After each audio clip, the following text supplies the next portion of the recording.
Hello, my name is Ben Kuhns, and this is going to be a talk on acetabular and femoral osteotomies in the setting of hip dysplasia.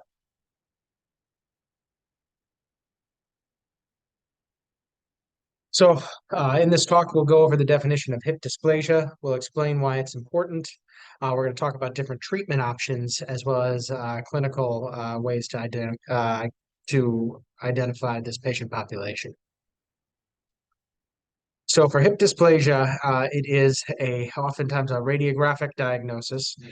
We define as a shallow acetabular socket. On the above X-ray, this is a patient that has hip dysplasia. You can compare it to the X-ray below showing a patient that has normal acetabular coverage. And it should be clear that the X-ray of the patient on top has decreased bony coverage of the femoral head compared to the patient below. Importantly, adult hip dysplasia is distinct from congenital or developmental dysplasia of the hip. Oftentimes, DDH or congenital dysplasia is diagnosed at birth or in early childhood. This is a talk that's going to focus on the treatment of dysplasia in the adult setting. It could be residual developmental dysplasia of the hip that was missed early on in childhood, or it could be a result of other factors, including failure of secondary ossification or possibly iatrogenic hip dysplasia. Dysplasia is important because there's a strong association with the development of osteoarthritis, and it's not the eventual development of osteoarthritis, but the early development of osteoarthritis. This was data from a study almost 50 years ago, showing the predilection for patients that have dysplasia to eventually end up getting end-stage hip osteoarthritis and ultimately needing total hip arthroplasty. Further, this was a more recent study showing the natural history of hip dysplasia in patients that had an arthroplasty on the contralateral hip. You can see that the dysplastic population outlined in the Kaplan-Meier graph has a much lower survival percentage compared to patients with femoral acetabular impingement or normal acetabular morphology. Further, in a earlier study by Dr. Kuhns, they found that in their series, no patient that had severe hip dysplasia had a well-functioning hip at 65, which I think goes to show that patients that have radiographic hip dysplasia are certainly at higher risk for having hip problems later on in life, particularly in their 40s and 50s, which would still consider their very active years. So hip dysplasia is known to cause arthritis, and from a biomechanical standpoint, it can be explained by putting increased stress on the smaller area of acetabular cartilage that the femoral head is going to be exposed to. So that graphically can be represented here with the graphic on the left showing normal acetabular coverage and the joint forces that the acetabular cartilage sees. Compared to the dysplastic, you can see a concentration of force that results in the cartilage seeing an abnormally high force concentration, which can help explain why the cartilage is often diseased earlier on in life in the dysplastic population. So for the treatment of hip dysplasia, first we need to make sure that we have a diagnosis. So for a patient coming in to the clinic with hip pain, we'll get radiographs. And on an AP radiograph, there are multiple measures that we can use to evaluate acetabular coverage. The most common is the lateral center edge angle, which focuses on coverage of the femoral head laterally. You can also look at the tonus angle, which is reflective of the dome of the acetabulum and is another marker of dysplasia when it's more than 10 degrees. The anterior center edge angle on the bottom left is taken through a false profile radiograph, and that is determined, that's where you see the anterior coverage of the acetabulum. It is important to recognize that the acetabulum is truly a three-dimensional structure, and the radiographs that we see are two-dimensional pictures. So sometimes we need to position the hip in different positions to get a better understanding of how the acetabulum is shaped in three dimensions. Additionally, there's the fear index. This is back on an AP radiograph where there are lines connecting the epiphysis as well as the sourceal. And if they converge opening out, so opening laterally, that's a sign of dysplasia or positive fear index. If they converge where the angle is opening towards the pubic symphysis, that is a indicator of hip stability or not dysplastic. There are many indices to evaluate hip dysplasia, a lot of which go beyond the bounds of this talk, but this is a good reference slide showing the different ways that radiographically we can look at dysplasia, comparing it to a control population of patients with overcoverage to get reference values for that dysplastic population. So once we have identified dysplasia radiographically in a patient, we'll often get advanced imaging if we're considering surgery.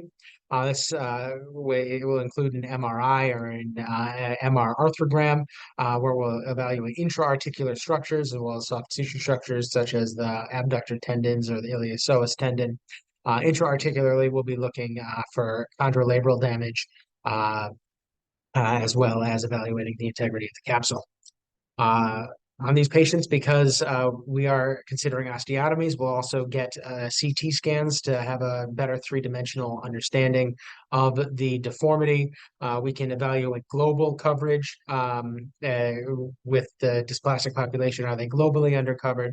Is there focal undercoverage anteriorly? And we can additionally evaluate femoral version through the CT scan. So all that data is going to be important for preoperative planning. So surgical options for dysplasia, there have been multiple osteotomies that have been proposed in the past. A lot of these stem from the pediatric literature, which were osteotomies to correct dysplasia in a developing pelvis. There are some salvage osteotomies that were performed for patients that were still children, but a little bit older and had a more mature pelvis. But the workhorse of pelvic osteotomies for adult dysplastic patients is the Bernese periacetabular osteotomy. This osteotomy involves 4 cuts of the pelvis, and you can see it in the figure. It is outlined by the red triangles. But the goal is to have a completely free acetabular segment that you are then able to rotate to increase the coverage of the femoral head about the acetabulum. So a little bit more specifics into the Bernese periacetabular osteotomies. We said that there were 4 cuts, and this graphic displays the location of the cuts on the three-dimensional pelvis.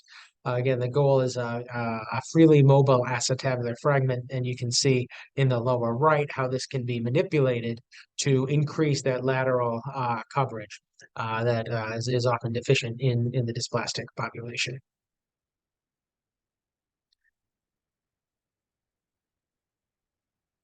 So, looking at the results of this surgery, there have been multiple studies looking at long-term, over 10-year results, and we can say confidently with the Bernese PAO, this is one of the few surgeries in orthopedics that can truly change the natural history of the disease. We know that patients that have untreated hip dysplasia go on to have premature arthritis at a very high rate. And we can show, looking at the outcomes here, that the surgery will actually delay or in some cases prevent entirely patients going on to need a total hip. Importantly, the timing of this surgery is important. If the radiographic arthritis has already set in, the long-term results of a PAO often end up in arthroplasty. However, the time course to getting a total hip may be delayed compared to someone who wasn't treated at all. But the best patient population for this surgery are patients that have no evidence of radiographic arthritis. So it is often in a younger patient cohort. Looking at how, and with longer term outcomes, the radiographs change You can see for the tonus grade 0 or tonus grade 1 population, only 5 of them ended up going on to need a total hip at the conclusion of this study. So it just reinforces that earlier intervention before arthritis is set in is critical for the long-term success of the PAO. And not only timing, but also the accurate location, or accurate placement of the acetabular fragment is important for success. Not only do surgeons try to get adequate lateral coverage, so improving the lateral center edge angle, but knowing that the acetabulum is a three-dimensional structure, it is important to get appropriate both anterior and posterior coverage, so addressing the deficiency that the patient had coming in. That means each periacetabular osteotomy is going to be unique for the patient getting the surgery, and our goal is to identify where they are undercovered and to correct that fragment based on their specific location of undercoverage. And if we can do that three-dimensionally in the appropriate way, then the results with the long-term results are going to be much more favorable than, for instance, if the acetabular version is incorrect at the end of the surgery. So we've spoken about the acetabular side of hip dysplasia, but the femur is often abnormal in the setting of hip dysplasia, and that's because the femur and the acetabulum develop together. So if there are acetabular or abnormalities, there are often going to be femoral abnormalities that present as the patient approaches skeletal maturity. There's one study that found that femoral deformity was present in up to 86% of patients requiring periacetabular osteotomy. And the important thing is not all of these deformities require surgery. The goal at the end of the case should be a congruent hip joint. So that can be obtained with just an acetabular osteotomy. Then there is no reason to also include a femoral osteotomy. However, if you can't get a congruent joint after the acetabular osteotomy, then a femoral osteotomy would be indicated. There are many different kinds of femoral osteotomies, and they are designed to address the specific deformity a patient might have. So if there is a naturally varus hip with a short neck, then you do a valgus-producing osteotomy. Contrarily, if there is a naturally valgus hip, then you would do a varus-producing osteotomy. And what you can see from the first slides here, on the lower right, a periacetabular osteotomy was performed, but the hip joint remained incongruent. So a femoral osteotomy needed to be completed to increase the congruency of the joint. Anaversion and retroversion, so abnormal femoral version, can also be addressed. Many dysplastic patients will have femoral anteversion, and again, not all of them need a derotational osteotomy. In one series found in the rate of about 5% for requiring a derotational osteotomy. And this is something that needs to be discussed with patients, and it really needs to be elicited clinically, how much are their symptoms are contributed by the dysplasia and how much are from the version abnormalities. A lot of times looking at the patient's foot progression angle or their gait abnormalities can help the clinician in discerning whether a derotational osteotomy is truly necessary. There are additional femoral osteotomies that can be performed for truly complex femoral deformities. These involve surgical hip dislocations and addressing more intra-articular femoral head and neck abnormalities, including the relative femoral neck lengthening, which you can see above, and the femoral head reduction osteotomy that you can see below. These are quite rare cases and are not commonly performed. Lastly, looking inside the joint, there are very often intra-articular abnormalities in dysplastic patients, and a lot of the times it is why that they started to develop symptoms is because they started developing pathology inside the joint. The periacetabular osteotomy is an extra-articular procedure, so to address intra-articular pathology, that would require either a surgical hip dislocation or arthroscopy to evaluate labral and chondral damage in dysplastic patients. The treatment that we typically perform on almost every patient with dysplasia undergoing a periacetabular osteotomy is an arthroscopy, just because the rates of intra-articular pathology are close to 100%. A lot of times, as a result of the bony dysplasia, the soft tissues will be hypertrophied to try and account for that instability. And those hypertrophied tissues, even though they are larger, they are also going to be more insufficient and not doing the job that they need to be doing. So there's a frequent incidence of labral tears as well as um, uh, chondral damage as well, all of which can be addressed arthroscopically. Multiple studies have looked at arthroscopy in the setting of hip dysplasia with periacetabular osteotomy. It doesn't increase complication rates, and it is a good procedure to address intra-articular pathology that, and as we said, is quite often present. So going back to clinically, from looking at, we talked about how to treat patients, but we need to identify them in clinic and really determine who should go for a referral. And a lot of times people will present with dysplasia. They'll have groin pain 97% of the time. They'll have a limp. It is not always as profound as what you saw in the video, but 77% of patients presenting with dysplasia had an abnormal gait. A lot of times this is from abductor overload or abductor fatigue. And you can also look at increased range of motion, particularly of the unaffected hip. If the patient has a hip that isn't hurting, patients that are dysplastic will often have increased range of motion compared to patients with femoral acetabular impingement. So that could be one potential indication that there might be evidence of dysplasia. But because we're not, when we're evaluating patients in the clinic, we don't have X-ray vision. We can't, tell if they have radiographic dysplasia just based on clinical exams. So we're really looking for symptoms of clinical instability. And there are several ways to evaluate this, talking to the patient about what they feel, whether they feel that, when they externally rotate, does their hip feel like it subluxes or pops or snaps. There's specific tests that you can do in the clinic to evaluate instability. This is apprehension testing. So there are several apprehension tests that are very good.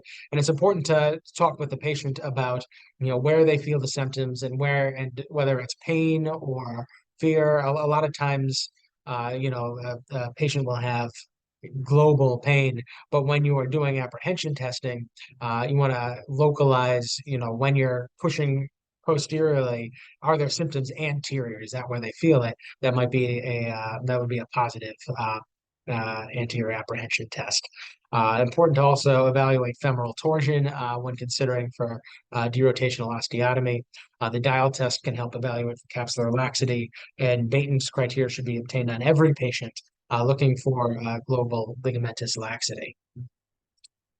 So there are many causes of clinical instability. For the osteotomy talk, we focused on osseous dysplasia. But if you see a patient in clinic that, or in therapy that has signs of instability, it may not necessarily be bony, but if identifying patients that are at risk for dysplasia, particularly younger before arthritis has set in, is critical because the appropriate referral can then lead to ideal treatment that can change the natural history of their hip and progression to arthritis and down the road. Thank you for your time.